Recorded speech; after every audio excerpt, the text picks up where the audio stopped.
Hyderabad Nagole PS పరిధిలో పోలీసులు ఓ చోరీపై దర్యాప్తు చేస్తుండగా మరో చోరీ ఘటన వెలుగులోకి వచ్చింది. తట్టి అన్నారంలోని వైఎస్ఆర్ కాలనీలో సుదర్శన్ ఇంట్లో చోరీ జరిగింది. ఆ ఇంట్లో దొరికిన ఫోన్ ఆధారంగా పోలీసులు దర్యాప్తు చేపట్టారు. ఫోన్ వివరాలను ఆరా తీశారు. సుదర్శన్ ఇంటి సమీపంలో ఉన్న హార్స్లాన్ ఇంట్లో ముందుగా దొంగలు పడ్డట్లు పోలీసులు గుర్తించారు. 4 తులాల బంగారంతో పాటు హార్స్లాన్ ఇంట్లో కొట్టేసిన ఫోన్ను సుదర్శన్ ఇంట్లో వదిలేసి వెళ్లాడని తెలిపారు.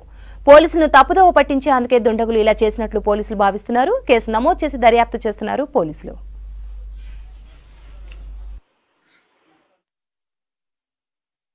బిడ్డ పెళ్లి చేస్తున్నాను. నేను అన్ని విధాలు పెట్టుకున్నా, నేను అన్ని చేసుకుంటే అన్ని తీసుకపోయారు. నేను ఇంటికి వచ్చారుకు బట్టలన్నీ పడేస్తున్నాయి అని నేను ఏందని చూసారుకు అన్ని పడేస్తున్నాయి. ఏ నంగలు వచ్చిర్రో తెలియదు. తలుపు రాడనుకొని పలగొట్టిర్రు. ఇంట్లో షాపు తీసిర్రు. బీరువను మొత్తం ఇట్లా వంచిర్రు. School driver తీసిర్రు. మొత్తం బట్టలన్నీ చల్లిర్రు. ఆగమాగం చేసిర్రు. ఈ పర్సులు తీసి వేసిర్రు. నేను 50,000 కట్ట ఒకరికి ఇట్లా ముళ్ళలు కట్టుకుంటే అవిటి కవర్లు చింపి కవర్లు కూడా పడేసిర్రు.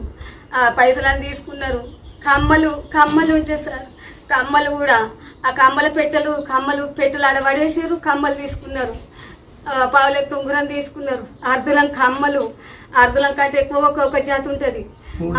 3 జతలు. ఒకటి పావులెత్తు మొత్తం 5 తులాల కంటే ఎక్కువనే ఉంటుంది సార్. పైసలు 3,10,10,000. 3,10,10,000 ఇంకా చిల్లర నేను ఆడి పెట్టినవి కూడా